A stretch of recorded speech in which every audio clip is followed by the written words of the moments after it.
I don't know if I showed you that, but my bike rack broke, so I did a little bushcraft MacGyver over there.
Well, we had a thing. Got a flat tire on the back tire. Went flat, but pumped it up to a bit, and it's holding the air. So, but again, made it 32 miles and no issues. Oh yeah. Not only that, apparently I didn't pack my cook kit, so I don't have anything. I don't have a pot, and I don't have a stove. So that's something for me to figure out tomorrow. Anyway, first things first, need to get the flat fixed. So we'll see how that goes. All right, so based off the location of the hole on the tube, I did fill around and looked for a nail or something sticking in the side of the tire. I didn't find anything, so I think I'm good there. I think what I'm going to do, I may end up patching this tire, but there may be a couple holes in it. I don't want to. I want to have a patched tube available as a reserve, but I think I'm going to go with using a new tube just for safety reasons, because it's so hot out, 100-degree heat. So don't want to have to spend time in the sun if there's no cover, no shade, trying to fix a flat tire. I don't trust tubes that have already had issues. I don't know if you can see. So this is the hole. Sometimes these occur along the seams of your tubes and they're harder to spot. I was able to spot this one. Actually hear it. Sometimes you can't unless you inflate it enough. You can put the move your lips close to the tube, and your lips will feel the pressure of the air leaking out because they're very sensitive skin. Anyway, I will pump this up a little bit, then it's will set inside the tire, and I will use this little compressor. I'll show you how it works. So I use these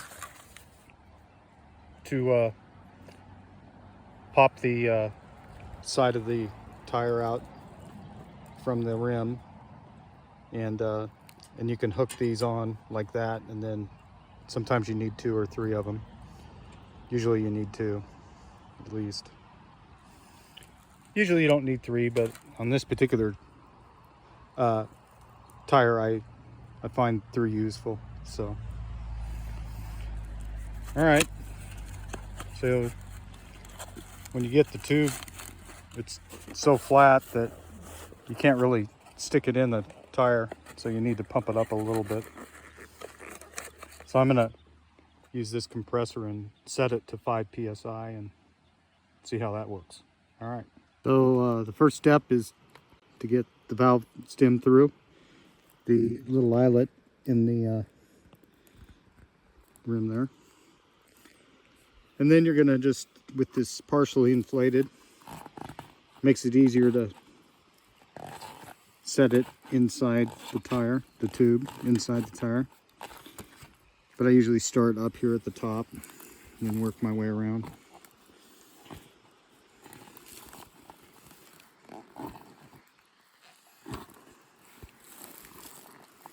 And I only release one side of the tire from the rim.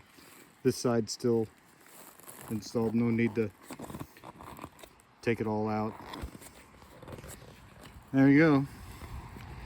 Now I'm going to use both hands, and starting at the top, and I'm going to set it inside and then use 2 hands, and then when I get to the other side it's going to tighten up a lot, so I'm going to have to do a squeezing technique, and then I'm going to go around it like 3 times or so and make sure that the tube isn't pinched by the tire, because if that happens you'll get a flat. So you want to squeeze it on both sides, both directions, and make sure that it's all set and not pinching the tube in any way. All right, that's it. I'm gonna go do that and talk to you later. All right, I'm ready to put the tire back on the bike. The tire is not inflated.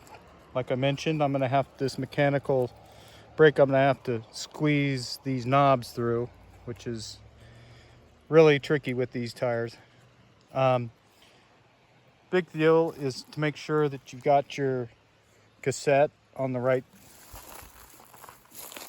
as I'm looking at it the left side because the bike's upside down, to line up with your chain ring, so, and your chain back here, so that it will set into your cassette. And anyway, that's a 2-handed job, and I'm using my phone to film this, so I'll do that and get back with you. Then after that, I'm going to inflate the tire once it's past the mechanical brake, but not fully. Like I said, I have made sure that the tube is seated correctly within the tire, but I don't like to go all the way fully inflated. I like to bring it up to maybe 15, 20 psi for a 40 psi, 50 psi tire, and then squeeze it around again, go a couple times around, just to make sure I'm not going to get a silly flat because I pinched the tube with the tire. Anyway, I'll get that done and be back. All right, that went really well. Squeeze the tire past the mechanical brake. Set the, well, one thing, you can move this derailleur back to help you give you more room for putting the chain back or setting the bolts back into where they need to go. So I've done that, so I'm just gonna tighten them up and move on from there with partially inflating and making sure that tire is seated, or the tube seated correctly within the tire, so I don't pinch and get a flat, a stupid flat. All right, here I go. I will inflate this a bit, 20 psi or so, and then reset, make sure everything's good, and I think we're all done.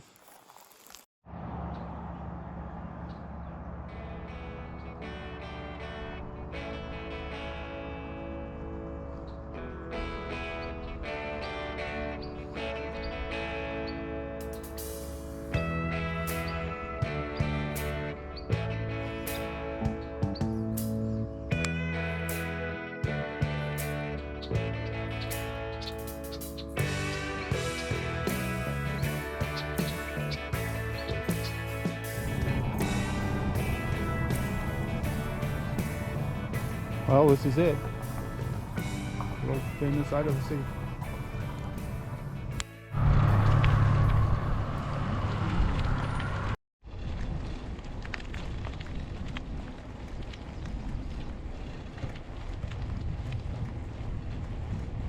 Boise, 36 miles, huh?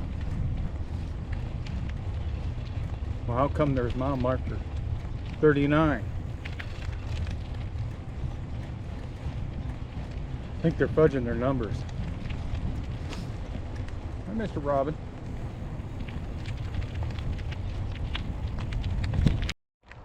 Yeah, so where it turned out having a flat yesterday afternoon, turns out I was about 5 miles from Iowa City. So that sucked. So I rode into town this morning, got some eggs and sausage.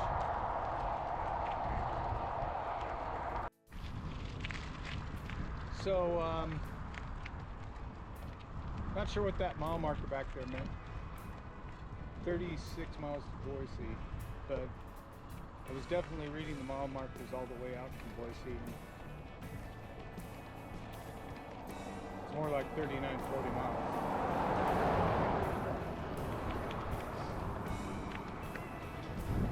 There's,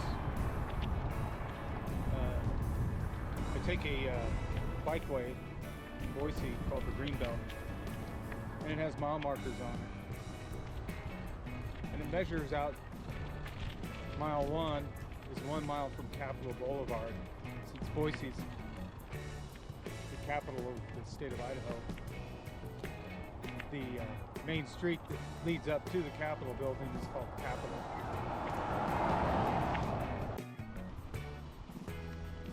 Hey, I saw another bicyclist, road biker. Just whizzed right by me. Barely see him now.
Alright, so I don't have ice or a cooler. So what I'm going to do is make a weir. And that's how I'm going to keep my eggs cool.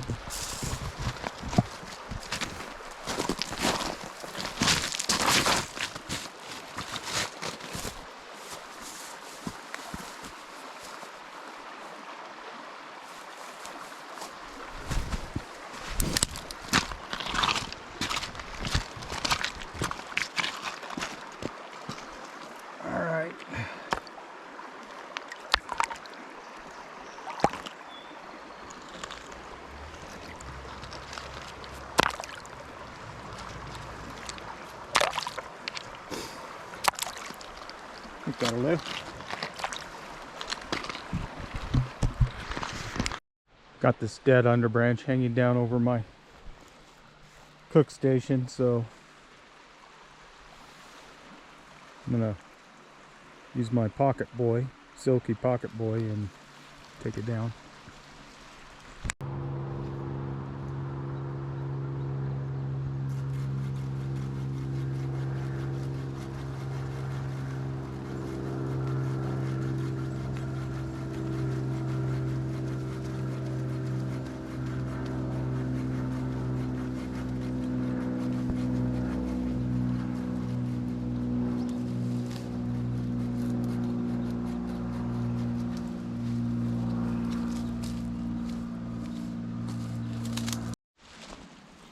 Alright, sometimes cooking experiments go awry. Put some raw eggs on the top of this mashed potato dish, and I don't know, the mashed potato just kept growing. Alright, granted, it looks a little gross. Tastes good, really good.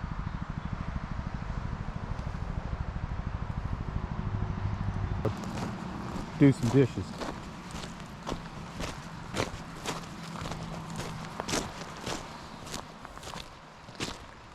It's a pretty wildflower. Lots of wildflowers in this area. This is in Boise County, Idaho.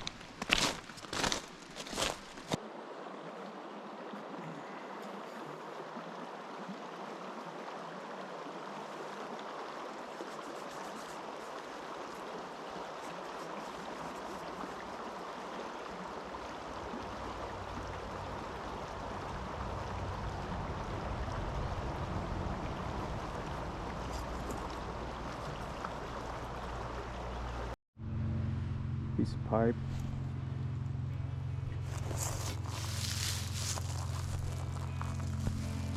And right next to that metal frame. I don't know. Might have been somebody that was mining here. Got dishes done. Sun's starting to come out. You can see in the distance. It's not shining on me yet, but so gonna get my day socks on and shoes on and figure out what we're gonna do today. The base of this tree, there's some sort of wire thingy.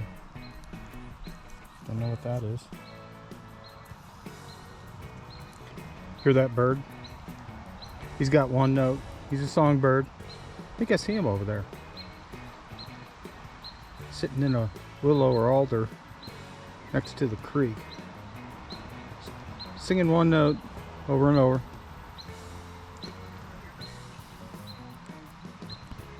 Suppose he's a songbird, but not a very good one. I have to say, these little silky pocket tools are really good. Comes with the scabbard, the plastic scabbard. I'll have to show you how this loops through your belt. It's a Japanese company. These are famous straight saws or folding saws in the bushcraft community. This one's much smaller than like all their other ones. They make some really large ones, and these things are super awesome. But for, you know, taking those low branches around your camp, the big problem with the lower limbs, those limbs are dead in pine and evergreens in general, and cutting them away doesn't harm the tree in any way at all. And it's really important not to have something happen at camp, especially, you know, like you poke your eye with a sharp stick by walking under a tree near your tent. You know, that's just, you know, but you know, pretty much most of the campsites you're going to encounter, unless they're really well maintained, you know, you can take care of yourself. It's kind of a, to me, this is a safety item. I don't typically use fires or need to make firewood. If I did here, I've just got a big pile right here that somebody, but that, you know, there's a very high wildfire rating right now in the forest, so I'm not going to be doing that. I could, I would set it up on the beach near the creek, but no need. But anyway, highly recommend this. Pocket Boy Curve 130. Silky is the company, made in Japan. Very good saws. Alright, so here's my belt. Here's the Silky. And basically you go through like that. That's how it's designed. So that's how you feed your belt through it. So obviously I have it upside down, but you get the idea, because this will hang like that.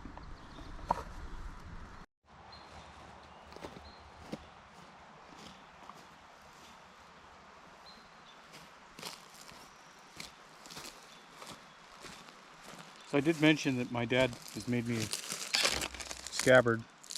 I have a swivel, and I like that so that this belt, can go like that.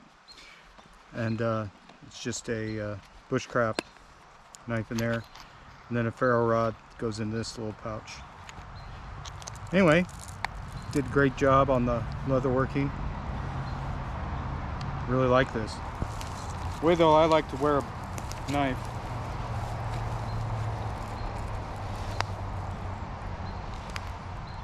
is on my right side, and I like to wear it back there so that it's not in my way of motion as I'm walking. So I hike a lot, and anyway, this can turn and it's good to go. This sticks in there, doesn't matter, it's not coming out. One more thing, as far as belts go, like, once again, I like wearing the scabbard back there. You notice if you have a belt, especially leather belt, see how it gets deformed with all that pressure on this back loop from when you stretch and sit and do all that.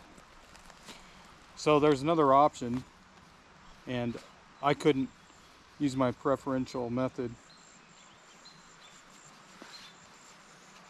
of placing my scabbard, but I've reversed my belt, and you wear it like that, and it's just as tight, doesn't push back. The other thing that you get by wearing a belt in this manner, without the rear loop, or the rear, sometimes a couple loops, this I might have cinched 2 notches So I'm on the first loop when I do it this way. Sometimes I'm clear up to here even. So yeah, so I've lost three just from the action of, you know, probably depends on your belt, but just be aware of that you may need to go to a larger belt.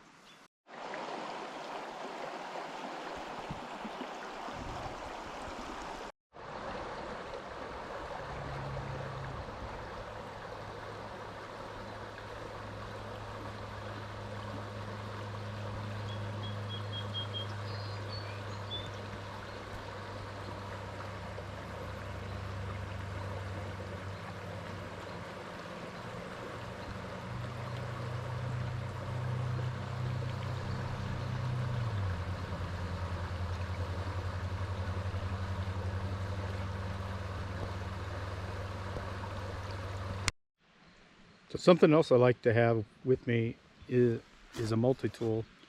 I carry this multi-tool with me all the time at work and when I'm out camping.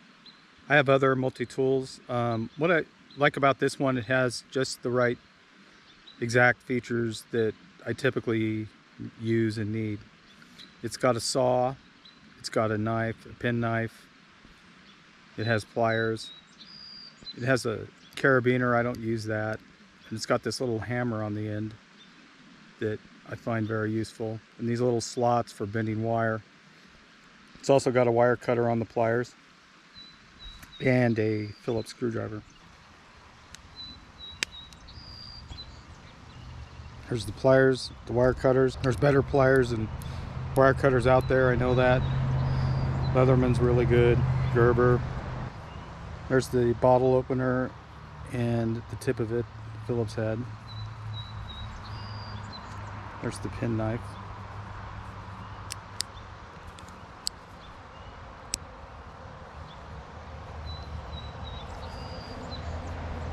Pen knife's something I use a lot. Don't use the saw a lot. Oops, sorry about that. Don't use the saw a lot, but it's nice to have a little saw like this, you know, in a snap. So these little multi-tool saws are quite useful. They come in handy when you need them. And yeah, so that's the main multi-tool.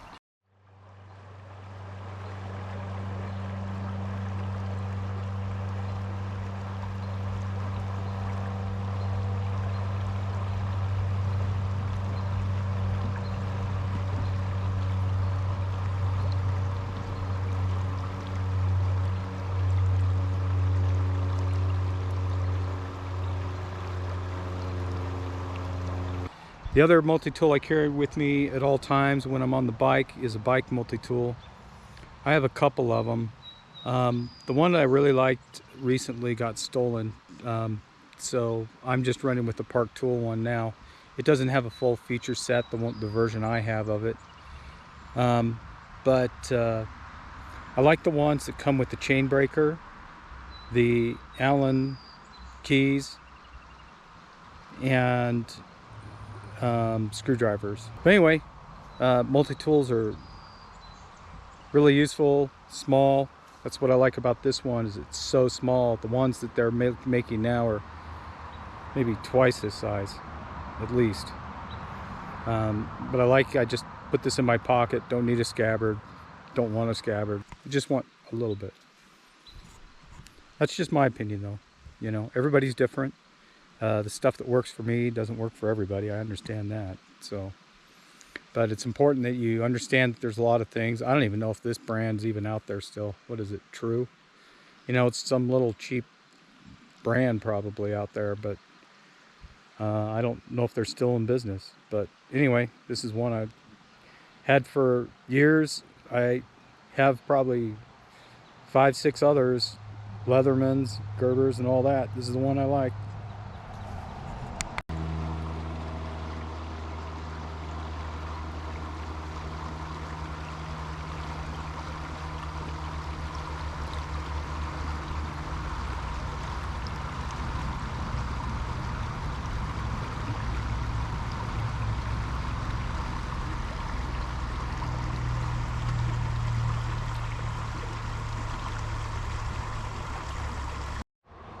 started building a little pile of quartzite that I'm finding, and just leaving it there.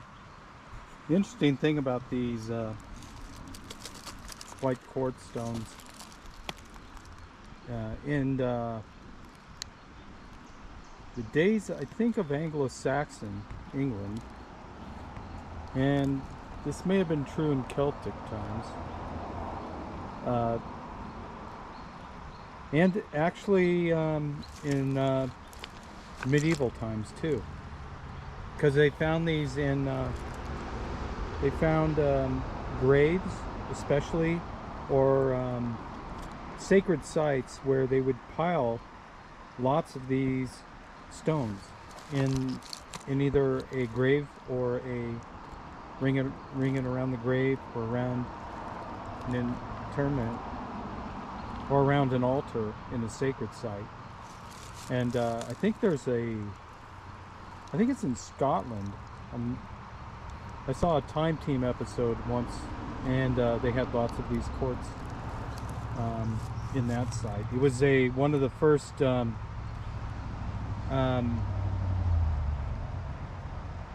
think a monk back in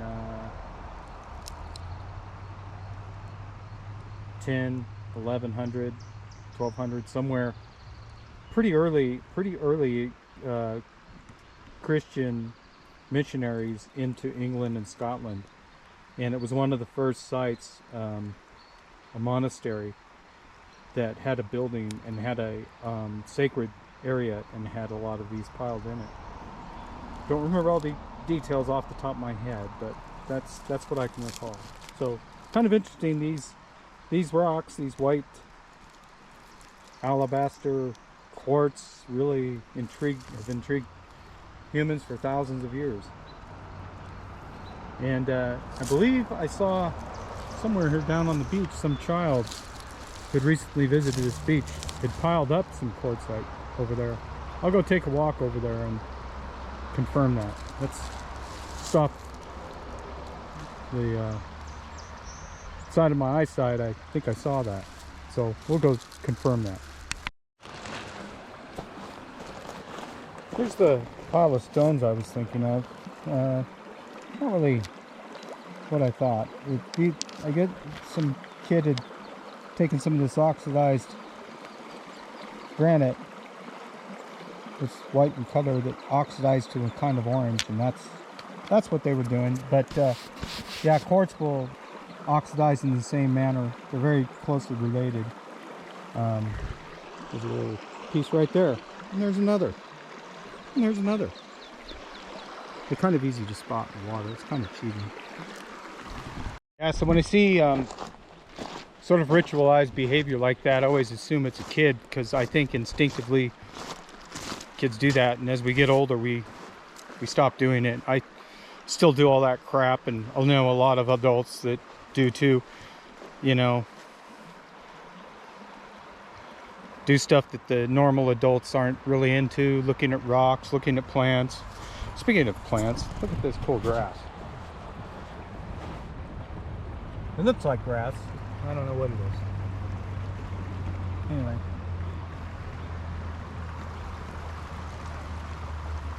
You know, unless you hang out along a creek or rivers a lot, you don't really see these kind of plants.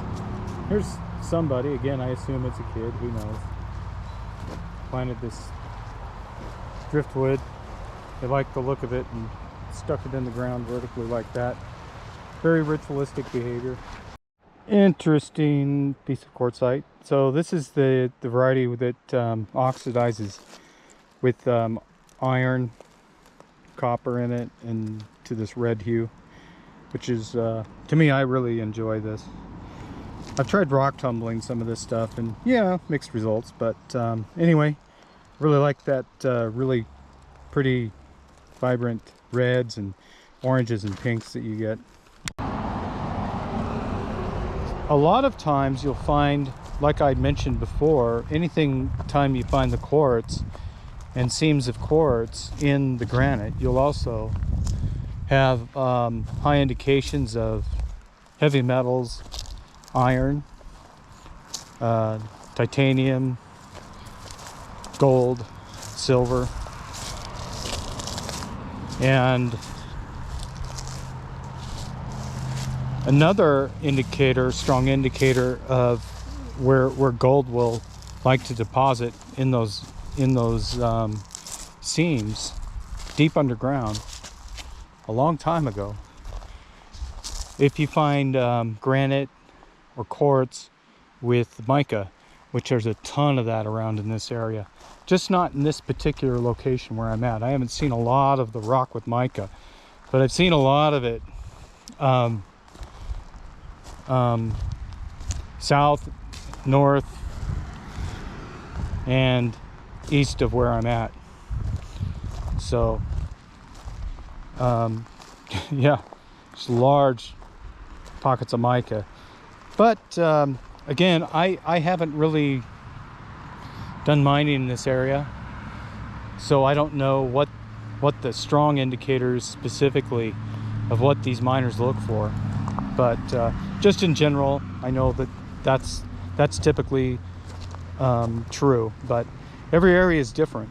Every deposit's different, so never know. But those are some of the indicators. But basically all this stuff you could take up in a gold pan and then take it down to the river and pan it out, and you never know. Typically, because gold's heavy and the metals you want are precious metals that are heavier, sapphires, even gemstones, you're going to want the deeper stuff. So this stuff on the top typically is not gold, unless you find, you know, a piece with a seam in it. You know, this is obviously a heavy rock. A lot of these are. Look at these little fuzzy pink flowers. These are really pink, vibrant. And some of them are dead. Like a lot of them. So they must be a spring kind of blossom. They're very pretty though. So we look along this stream. We're going to see the evergreens, and then we're going to see the leafy trees, the deciduous trees. So along these banks, we're going to find grass. We're going to find a lot of plants I don't know, because, you know, we're going to find stinging nettle, we're going to find poison ivy, that kind of stuff that likes the water. And then we're going to, as far as the trees go, we're going to find willow. Willow's one of the mainstays of beaver during the winter, especially moose and ptarmigan. Lots of animals use willow as their winter. The green, the underbark, the green underbark of willow is a big time food stay for a lot of animals in winter. The other tree's alder. Typically alder you're going to find behind the willow. So if you're driving along a creek, along a road that's near a creek, and all those trees beating the shit out of your vehicle, that's probably alder. And then we got poplars and cottonwoods. So those are the leafy trees, as far as I know. Anyway, not a tree expert, not a plant expert. Just riffing here. So in this view, we also see ponderosa pine. We see pine trees of other varieties. There might be red pine there. There's no white pine here, as far south. We got spruce, and we got fir trees. So fir trees look furry. There's one right here in the distance. Pine trees are the biggest. Their branches tend to go out straight, at least these ponderosas. Toward the top, they tend to point up. In the middle, they point straight out. toward the bottom, they droop. Fir trees, just their branches, I think, predominantly go up. Spruce trees, same thing. Different varieties of trees, that's how you, anyway. If you want to know what a pine tree is, if you try to shake its hand, it sticks you and it hurts. Fir tree is friendly, so it doesn't hurt you.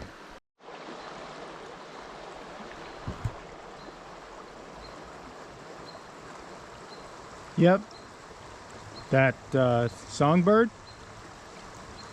he's still singing the same old tune, one note, hanging out in the same spot.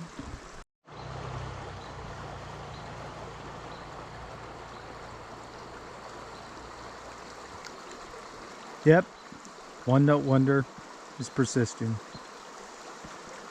I like that. I'm starting to like him.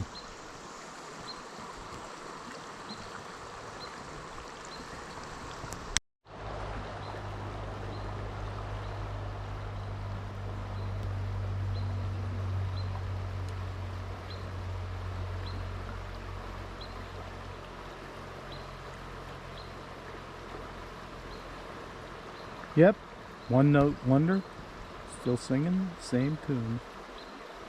Cheep, cheep, cheep, cheep. Same rhythm too. Kind of random, but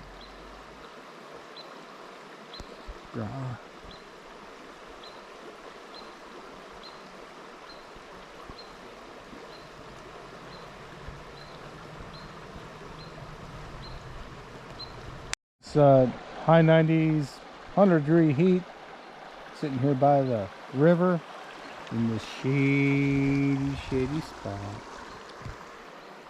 Like it, like it.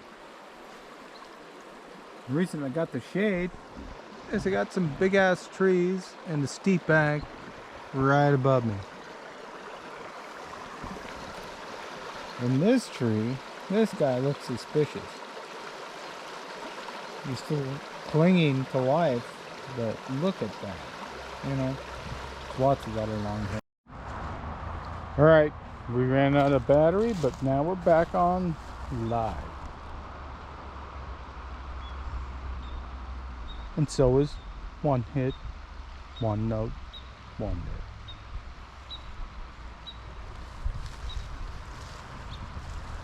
Where are you, one note? Can't see you.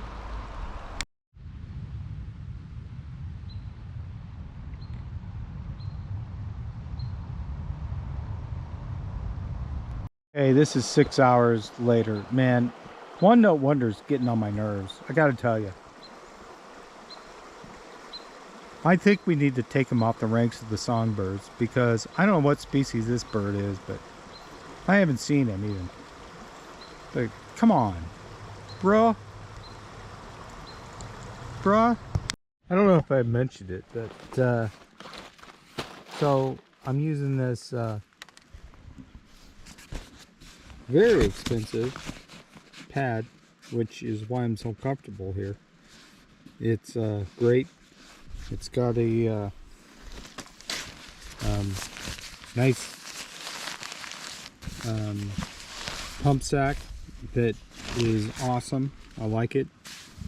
And below it, the reason I have this $350 pad and I'm not worried about puncturing it, it's got a house wrap below it. So it's a Tyvek house wrap sheet I bought off of Amazon, and these are awesome. I put it outside my tent typically, so I have a space to take shoes off, do all that. Anyway, I'm using it here to prevent punctures to my very expensive pad. Very soft. Yeah, so I can lay underneath the shade of the tree and have no issues. Like it. All right, so what I'm going to do is remove that big limb, and then I'll have the shade in the late afternoon under this shade tree and remove all the duff using that branch laying on the ground right there. All right, here's the new alignment under the shade tree.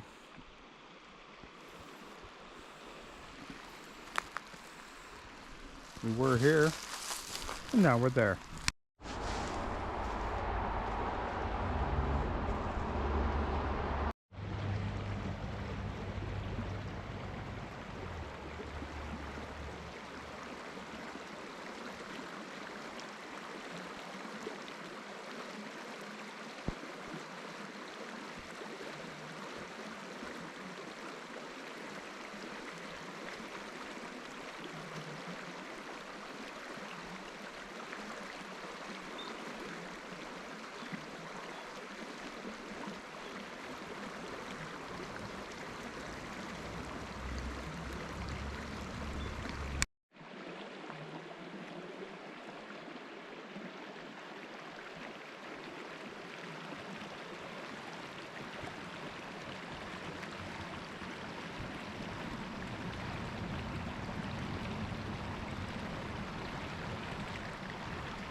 Half moon.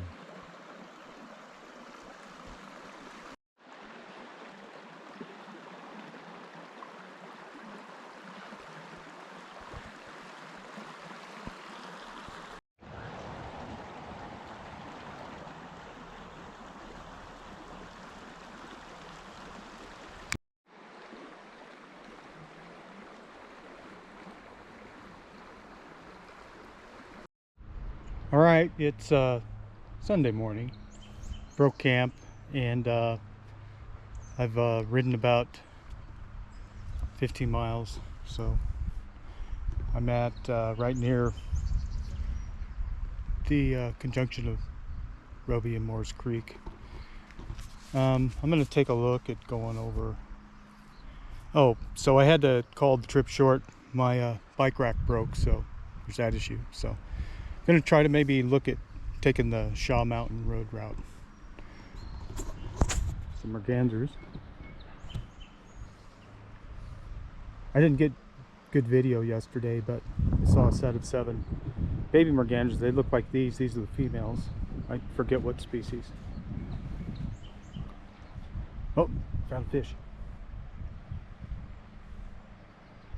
These are fish eating ducks. The males have white head. They look completely different. But all the babies, when they're young, look like the females. Anyway, this is where we're at. We're in kind of a basalt lava canyon. We're headed this way.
Still ways to go to the summit. Not sure how far. I'm on Tollgate Road, trying to connect to Shaw Mountain Road. So this is where we're going to set up camp tonight. We're on a ridge. I believe that ridge line there connects to Bogus Basin. And then I'm going to follow the trail down that way. I think that's what I'm doing. Still on this road. You can barely see it through the trees there, but it's a nice flat spot. I'm tuckered out. A lot of uphill climbing today, so that's what I'm going to do. All right, got camp all set up.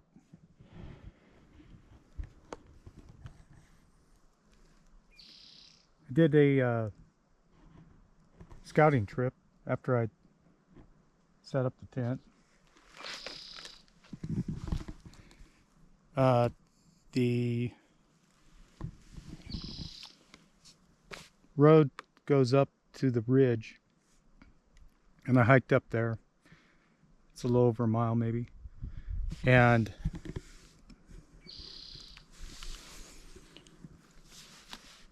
you basically, it comes to a fork. If you go right, continue on that road. It's called oh, what road is it?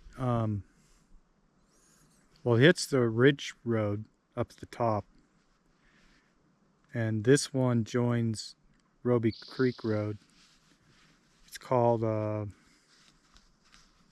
mentioned it earlier, kind of a weird name, Toll Road, something like that. And it's wrong, it's pretty long. I don't know how. It felt like 6 miles uphill, seriously uphill. The road's so bad right around here that it's washed out and everything. You couldn't, if you had a four-wheel drive, like a Jeep or something, you could get up it, but it's very dicey. You get toward the top, it gets pretty steep again. You can see the road, that's pretty steep, but it gets steeper. I don't know if you can see that, but so that's what I'll be staying here, resting my back. My muscles are really sore. My legs are fine. Obviously, I hiked clear up to the ridge. It's crazy. There's a couple cabins up there. I think 5, 6. I was like, you can't even get up there with a car. You have to use some sort of ATV. The road's washed out, significantly washed out in a number of areas. I'm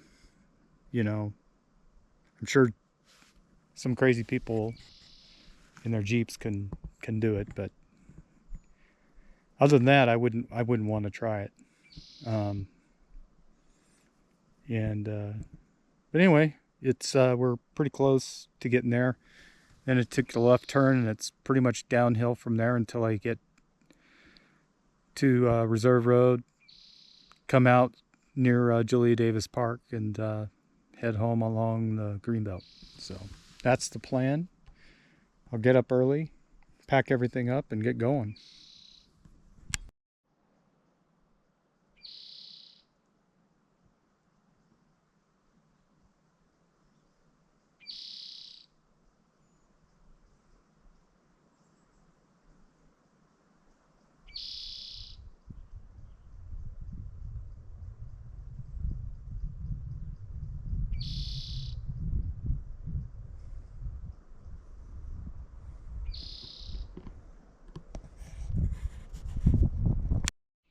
All right, got packed up early morning. Sun hasn't even risen, and we're getting ready to head out. Looks like we have a little bit of overcast skies, so it's good for us. I had to use the portable air pump to pump up the tires. They were pretty low. I'm running maybe have a third of water, and hopefully I'll be able to get some water soon, but feeling okay now. So let's get going. I don't know if I showed you that, but my bike rack broke, so I did a little bushcraft MacGyver over there with paracord, and that seemed to work for now. If I need to reset it. So we're near the summit. Just to give you an idea, I've pushed this bike and carried this pack from clear down in the bottom there, and then as far off to the right as you can see, all uphill. This is gradual right here. This is easy. The hard stuff is pretty crazy.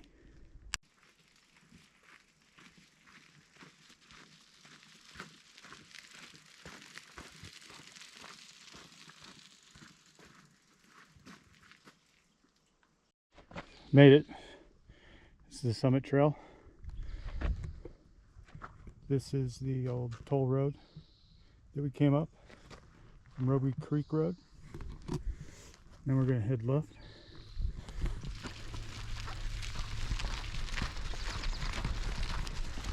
Direction goes to Bogus.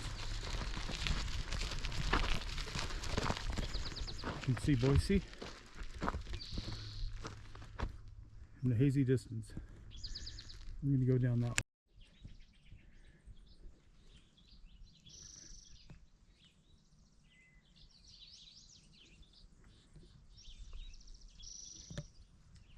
Look for deer. I don't see any, but this is when they'd be out still. I'm not sure what time it is. I haven't turned on my phone. I can get reception up here on this side of the ridge, but I'm almost out of power, so, and I forgot my Mac cable, so duh. I do have a recharger, but no good on the phone.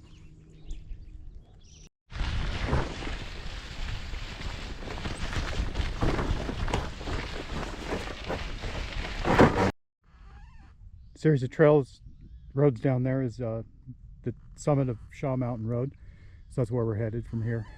So we got a ways down to go, and then we'll head down to Boise. I do have an issue right here where the tread's hitting the